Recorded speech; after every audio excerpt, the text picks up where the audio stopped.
Have you ever said, I'm not dating right now because I'm working on myself?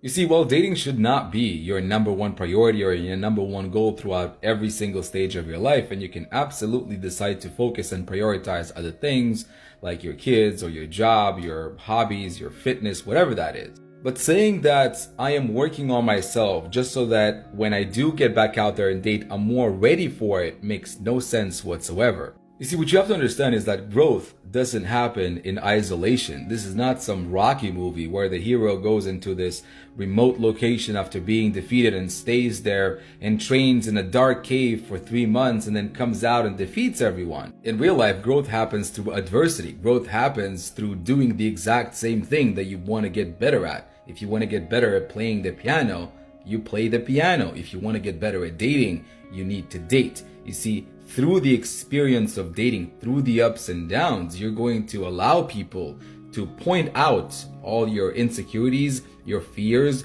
your shortcomings, and the exact things that you need to get better at in order to get better at dating. So if dating and eventually building a healthy relationship is important to you, the longer you're going to push it away by telling yourself and those around you that you are just working on yourself in the meantime, the more difficult it is going to be for you to actually date and find a romantic partner. Men nowadays are doing very poor at being responsible.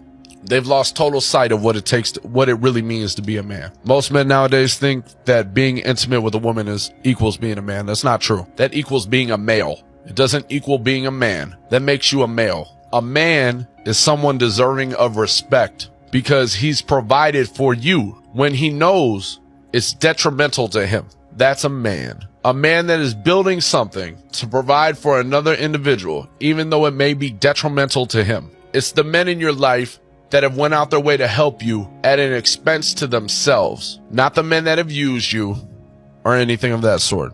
You see this a lot with fathers, grandfathers, positive role models that step up and do things that they're not supposed to, maybe are not necessarily required to do, but go out their way to say, you know what, even though it's going to cost me in the long run, I feel a responsibility to help this individual, even though it's detrimental to me. That is a man. Just because you go out there and you're intimate with a lady does not make you a man. And too many guys think it's that way. There's too many guys out here right now that say, hey, I don't want to be with a woman who has other children. Those aren't my kids. I just want to be intimate with her. And they'll also say, because I can't control her. Well, of course you can't control her. You're not a man. You don't know anything about being a man at all. You have no understanding of what it takes to be a man. You're just a male. That's it. You can never step into a family and teach kids anything because all you do is run away from any sort of adversity. A man doesn't run away from adversity. A man sees problems and solves them. A man has interest in building the future. He doesn't say that's not my problem. He understands building a kingdom. He understands. See, if you watch Game of Thrones or King of Thrones, what you understand is everybody has a use. So when you see a woman with children, right? And you're the type of guy that says, yo, I don't want to date a woman with children. The reason you don't want to date a woman with children is because you're scared of that woman and that children. A guy like me can look at that and say, you know what? They could be great assets to my kingdom. They'll be grateful for the things I do. And a lot of guys will say, oh, no, that's not right, man. Don't do it. You're setting yourself up. Let me tell you like this. The only reason you believe that is because you don't believe you can control your situation. You don't believe that. And I understand most men can't. I'm just not most men. Our PKS members are not most men. Just because you're not enlightened doesn't mean that I'm wrong. It just means you don't know what I know. You choose not to have people in whatever kingdom you have because you don't feel like you can control your situation. I can control my situation very easily. I can protect my assets. I'm not going to end up on alimony because I know how to protect myself. I have knowledge that I chose to seek out that you haven't chose to seek out. People will frequently tell you that your goals, ambitions, and dreams, not your accomplishments, are what define you. The same is true of your appearance. You'll hear from a society that you're beautiful just the way you are. You don't have to alter who you are. That may be true for women, but as a man, your success, appearance, and other factors genuinely define you. The exact criteria that society uses to judge are everything that sounds egotistical, even though they may say something quite different. These are the criteria they use to assess you and get an initial opinion that you are a high-value man.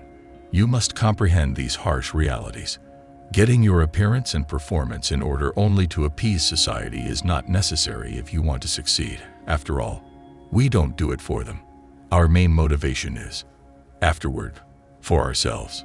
So with that said, here are 4 grim but true things you must always remember. Some of these things may be beyond your current comprehension, but as time goes on, you'll start to appreciate them more. First and foremost, if a person, location, or circumstance doesn't suit you, leave.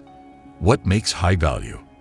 The first place values men highly because they don't tolerate things that don't support their objectives well. They do not waste their time with the woman who constantly bugged them or at the local bar. Time is money. As the adage goes, people who are wealthy or who make a lot of money will tell you how important time is if you've ever been around them. Time is money, not just philosophically, but also literally. Learn to make the most of it. What do you believe someone who has recently passed away, whether they are a millionaire or not, regrets the most? Most of the time, it's because they didn't spend their time doing the things that mattered the most to them. Therefore, if a female you love or a location you have visited several times doesn't satisfy your needs, depart as a man. The key is to develop a regret-free lifestyle. Second, never voice a complaint. Fix. Being a complainer is so widespread in the modern world. Everyone else despises their job. Everyone else despises their spouse, their children, and their life. The world is rife with wrath, envy, and jealousy. Your life suddenly has no value just because you saw an Instagram story of someone touring the globe. You begin to think that what God has given you right now isn't real. Living in this cycle of jealousy and jealousy will shake you to the core. Therefore, never voice a complaint. Never mention the approaching Monday. I'll have to report to work once more. Take a look at the homeless folks nearby who would like to be in your current predicament. To hold the position they have, to live in a house, and to have a family. Instead of whining, start creating a better life if you want to live one.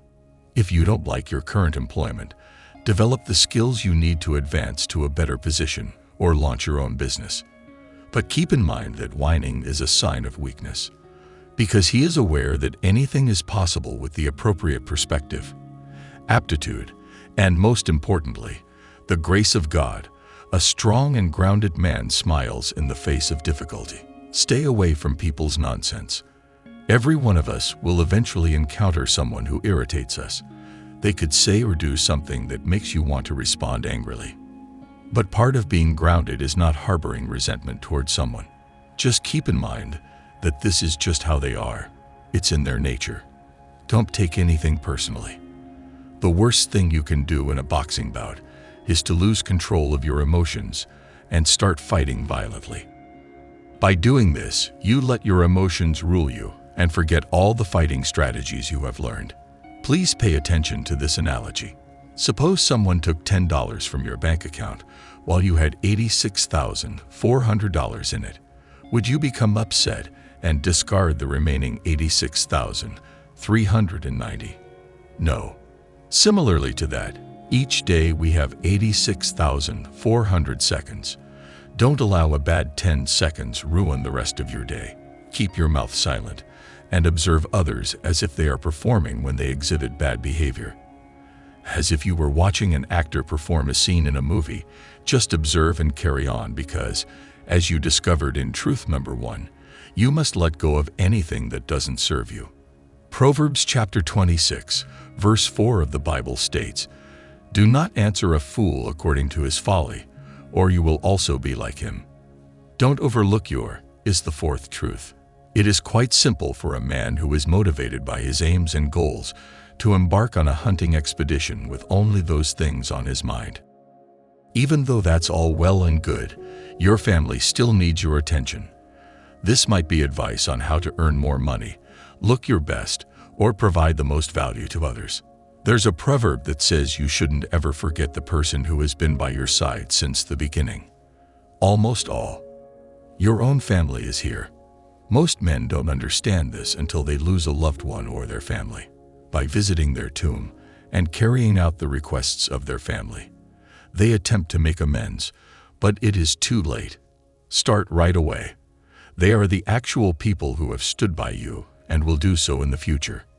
Most guys don't have a strong relationship with their family, especially in America, because many of the traditional family values have been gone. This could imply that you don't get along with your parents, brothers, or mother in this situation. Avoid complaining. Fix it. Try your best to extend a helping hand, even if it initially seems difficult. Continue living your best life while being aware that you did everything in your power to reunite with your loved ones. The rule that you should live a life without regrets applies once more. Brothers, always keep in mind that a man is only as excellent as his role model. He aspires to be no man's role model, but focus on God. Even if you don't believe in God, consider what God is like. He fights for instance, and is wise and trustworthy. Build up your reality gradually so that you do not have any regrets in the future.